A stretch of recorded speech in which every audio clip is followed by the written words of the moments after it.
Namaste. Wanting everything to be perfect in your business sounds like a great goal, doesn't it? But it's also a big trap that women entrepreneurs can fall into. So stick around because we're going to be busting a really big perfectionism myth and show you how to overcome this trap to succeed. So welcome, welcome. If this is your first time joining us, I am Gloria Grace, the Light Messenger and Holistic Business Guide. And I like to call myself now a recovering perfectionist because I definitely can relate to this. Number one, it starts with my horoscope, my sun sign. I'm a Virgo, and we're supposedly, notoriously, ones who like to have things be perfect. And I also grew up in an alcoholic family, so also striving to be perfect was one of the ways that I found to be able to cope with the chaos that was going on in my family. So let's dive into this subject today. So, because this is definitely one that I think a lot of people struggle with, and certainly it doesn't help you when you're trying to build a business. So, what is perfectionism? Well, the dictionary defines it as the refusal to accept any standard short of perfection. But I like Brene Brown's definition. And those of you who aren't familiar with her, she's a wonderful speaker, talks about vulnerability, written a bunch of books. But her definition of it is a 20-pound shield we carry around, hoping that it will keep us from being hurt. Something to think about there, right? See, through perfectionism, we can stay safe in the land of possibilities, doing amazing things in our mind, but it also sometimes keeps us from actually taking action in the real world, in our business. And this can be a real big problem. And why do we have this? Why do we feel the need to be perfect so much in our lives? What's going on with that? Well, it's partly, especially for women in particular, I think it's because of the culture we're raised in, especially women who want to go into business. Men, well, business was sort of traditionally thought of as the domain of men. So when women decided to become business owners, we felt like we had to really excel in order to be taken seriously by men. And it led us to really strive for perfection. It also has to do with sometimes how are you raised? If your parents set unrealistic expectations on you to view like mistakes as failures, well, then of course you're going to be always striving to be perfect, to be able to, come up with the perfect grades, to be able to come home with all A's or whatever. And then that carries over into then the business where you're trying to do that. So these things can contribute to this, but here's the big myth I alluded to at the beginning about being perfect. We have the definition wrong about what perfect means. What does it mean to be perfect? We assume, and my mother taught me never to assume, that perfect means it's in a way unique. It's one of a kind. It's there are no flaws, no blemishes, nothing. It's absolute perfection. But let's try this on for size instead. The Greek translation of the word actually means complete. So good that nothing of the kind could be better, or that which has attained its purpose. I like that one. That which has attained its purpose. So when let's say you're working on a project in your business, maybe you're trying to come up with the perfect social media post. Instead, treat it as if once you get it done, it's done. It's complete. It is perfect in that sense. Even if you made a grammar error, maybe you even made a spelling error, it's again not the end of the world because it was complete and it has attained its purpose because you got your message out there. Now, what does perfectionism mean in your business? When you are striving to be perfect, what does that look like? Let's talk about that a little bit. It could be that you don't start selling your services because you don't have your website up and running yet. I've been in networking groups where people were, uh, concerned about the fact that, oh, I don't have a website running. So how can I go ahead and market myself? Well, let me tell you, as someone who started her business as an SEO copywriter, so I was helping websites to get found on the internet, and I was writing copy that had keywords, to get found on Google. I had my first client long before I even had my own website up and running. And I'm supposed to be this person helping you with your website, but I was confident in my skills and I knew that I could help people. And so I still went ahead and marketed myself to clients or to prospects and was able to gain clients even as I was behind the scenes working on getting my own website done. And case in point, it would have taken me a lot. It would have been, I would have had it finished much more quickly if I'd hired someone else to do the copywriting for me, because I'm great at writing copy for other people, but doing it for myself, especially in the past, has been a challenge for me. And it was because in the past, when I first started my business, I was caught up in this perfectionist trap. It also shows up in the fact that you might not want to hire team members. You might not want to hire a virtual assistant because you're like, oh, well, hey, I can do the job better myself. I can't turn this over to somebody else. What if they make a mistake? Okay. Or you might be obsessing over the fact that maybe a client did complain about a minor glitch in whatever it was that you were doing. So instead of getting all worked up about that, there's some other things that we can do instead, which I'll talk about. But again, perfectionism, it can cause this analysis paralysis. It can cause you to overthink. And frankly, it can then stop you from actually taking the action you need to be able to grow your business, to be able to get that next client. So what's the solution? Well, I was almost giving it away there a second ago, and I was advising you. I was about to advise you what to do. So let's say in the case of, let's say a client found a mistake. Well, be vulnerable, swallow your pride, and say, I'm sorry. Admit to your mistakes and say, I'll do better next time. And that's what you do. You strive to do better the next time. You check your work over again. You use spell check, or you do one of the other many tools that are out there to double check things and read it over before you send that email, before you send that message, before you post your social media post.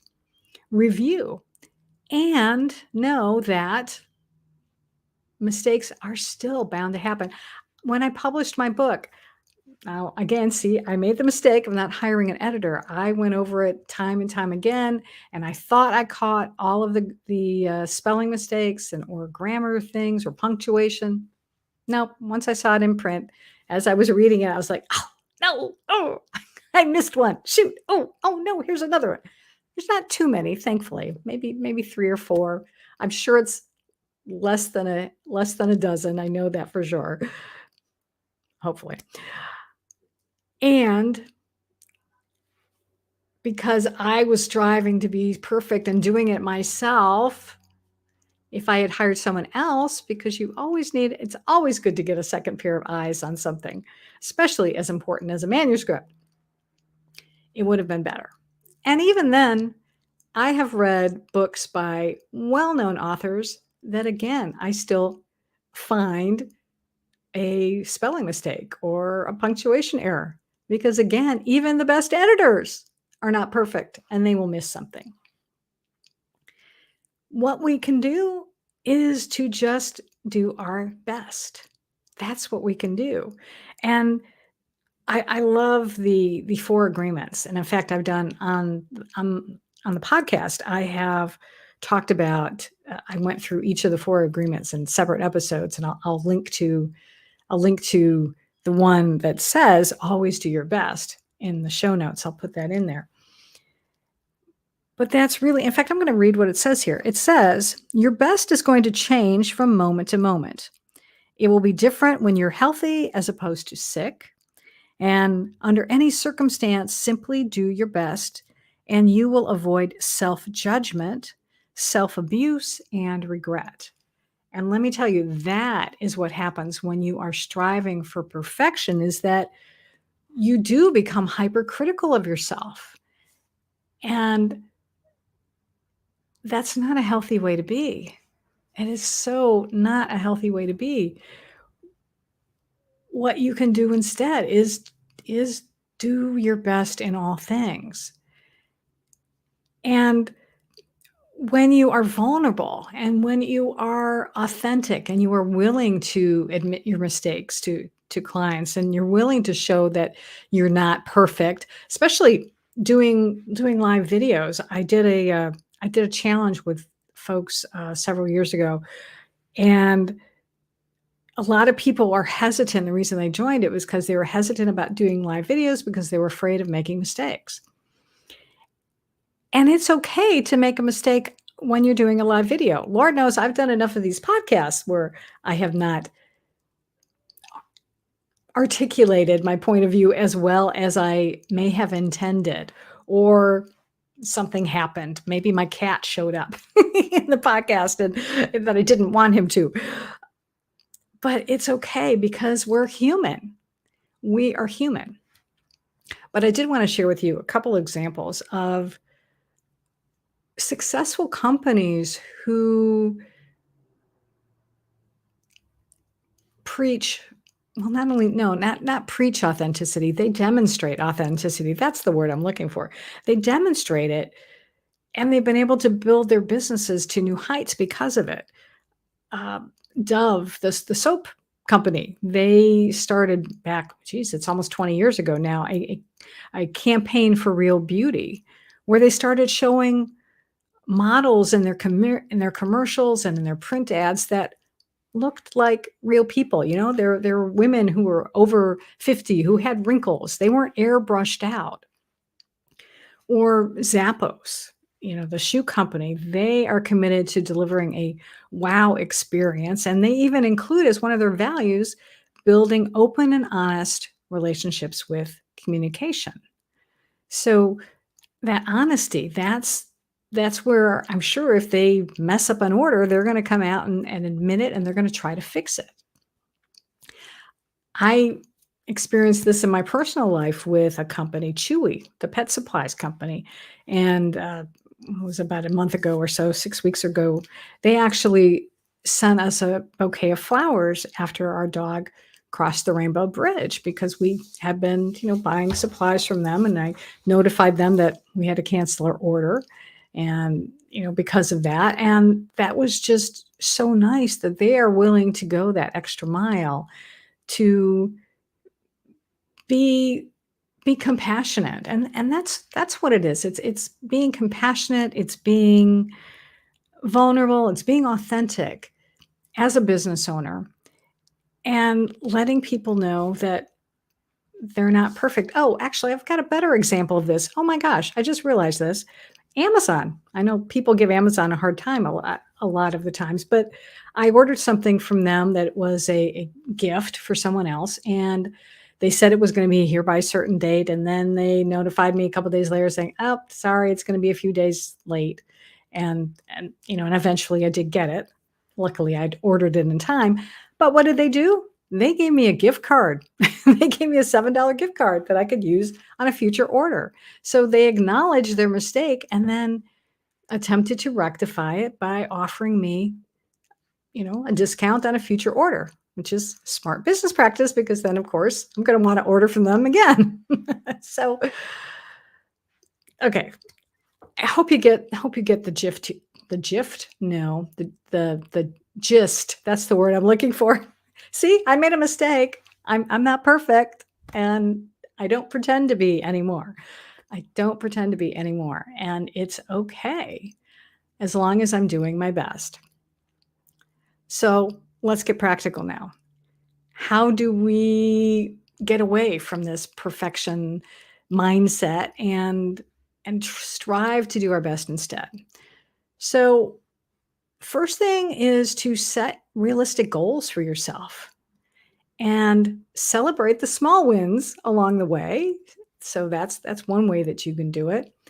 You also can use feedback as a growth tool. So if someone does say, hey, you messed up with this thing, you can say, okay, thank you for letting me know. And then you can look at and say, okay, what fell in my procedures that, what didn't work right that allowed this mistake to slip through and to slip by me? What can I do to fix that?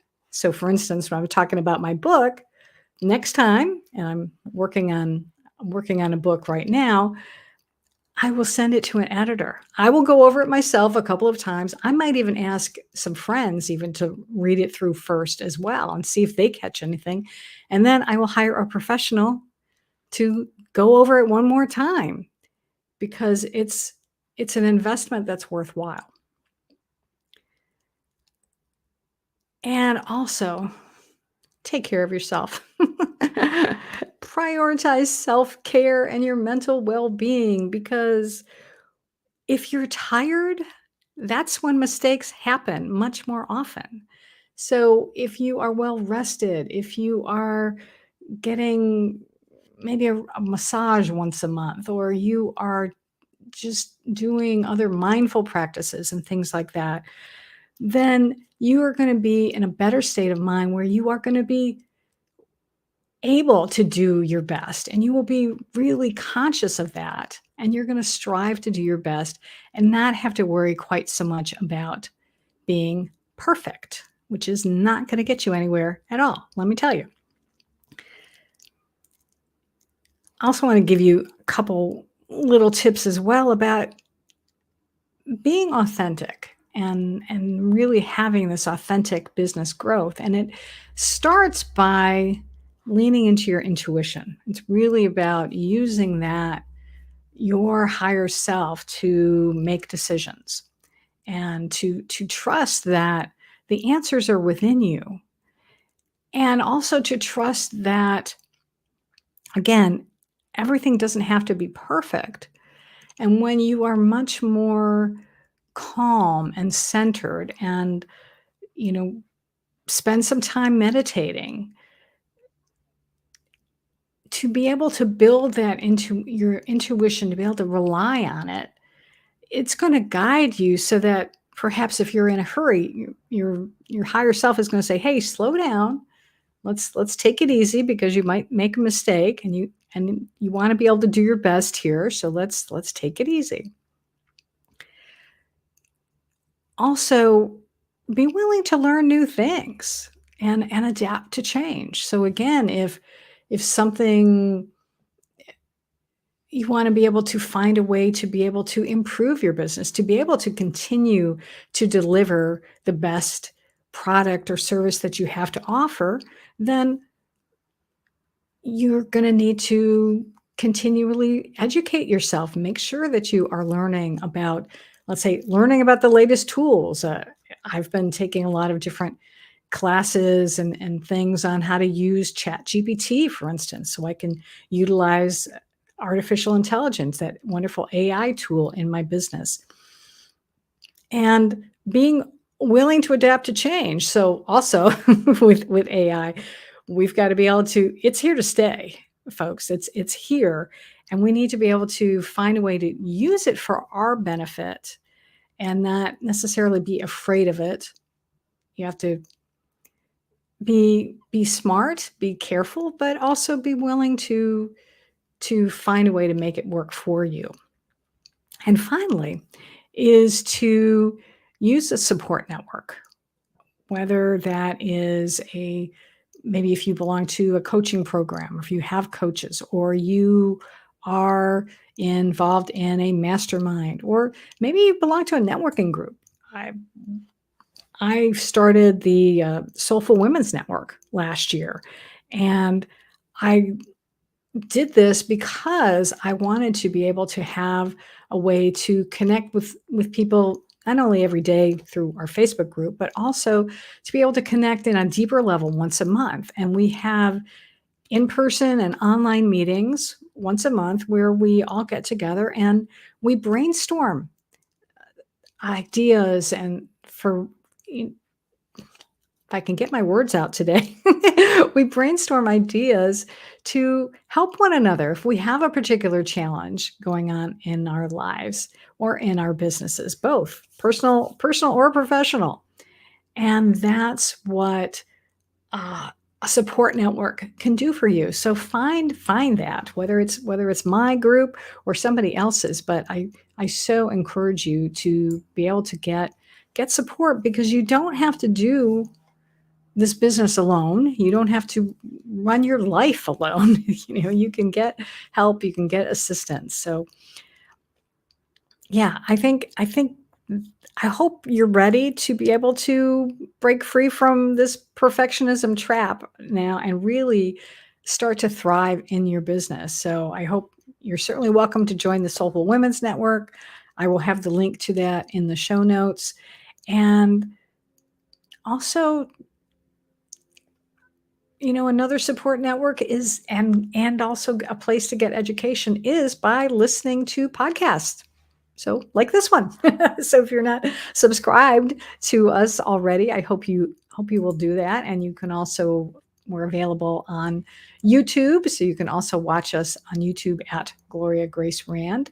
So I hope you will do that as well. So I just really want to encourage you to remember that striving for perfection is really about striving the best to be the best, to do the best you can in any situation. And that's all we can ask for. Because remember, we are human beings, and we will occasionally make mistakes, and that's how we learn, that's how we grow. And to be perfect, as I said at the beginning, also just means to be complete. What was my definition here? It said it means to be complete, that which has attained its purpose. So sure, you can strive for perfection in that way. So you strive to have something be complete, to be the best it can be. And also consider, I'm working on a project right now, and I was exploring the art, this Japanese art form called kintsugi, which is where they take broken pottery and they put it back together and they glue it with this lovely, glue, maybe the glue's not gold, but then they paint over the glue, I think, with gold paint. And so it creates this whole new beautiful thing.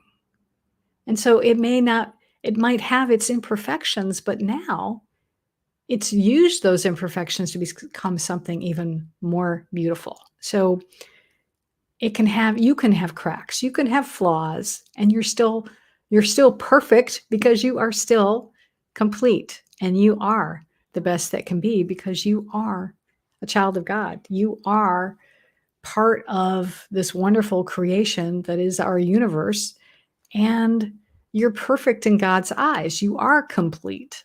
So know that.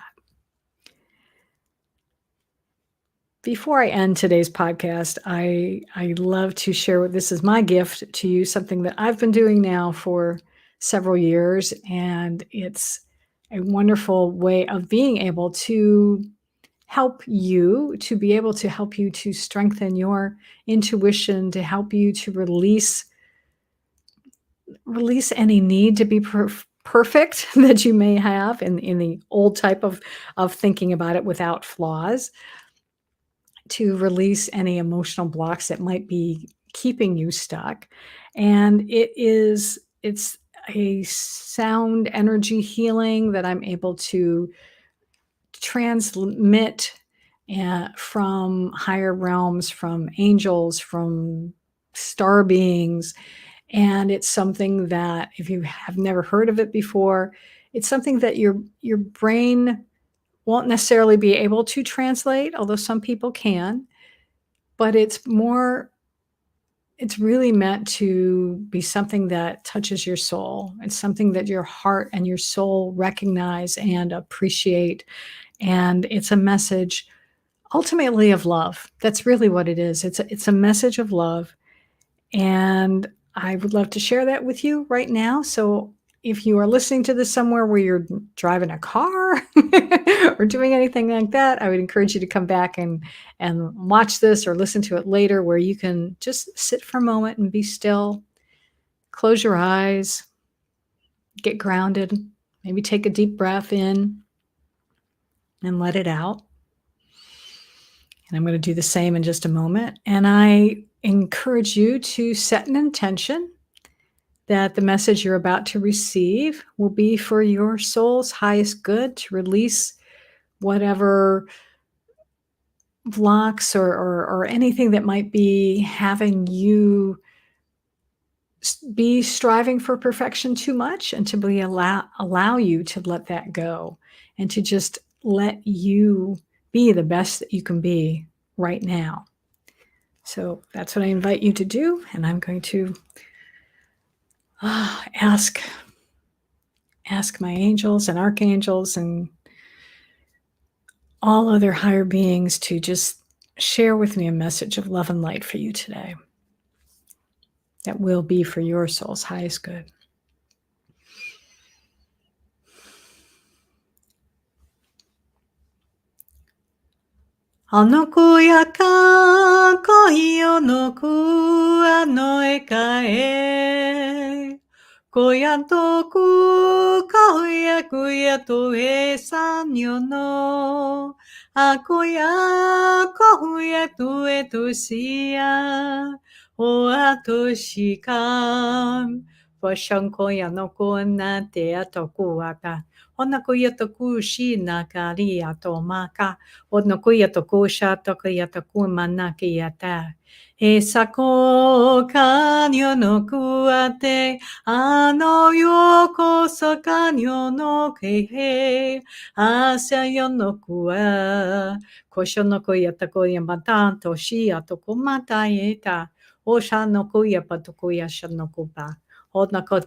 I hope you received that with the love that was intended for you.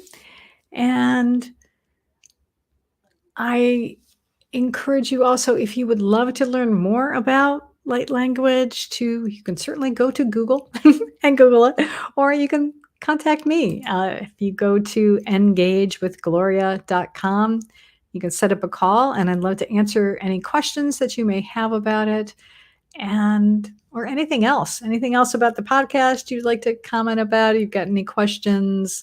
Maybe you have some ideas for future episodes. I'm open to that as well. And you can also reach out to me on my website, which is gloriarand.com. That's GLORIARAND.com.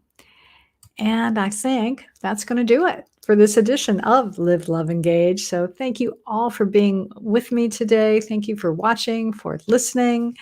And as always, I encourage you to go out and live fully, love deeply, and engage authentically.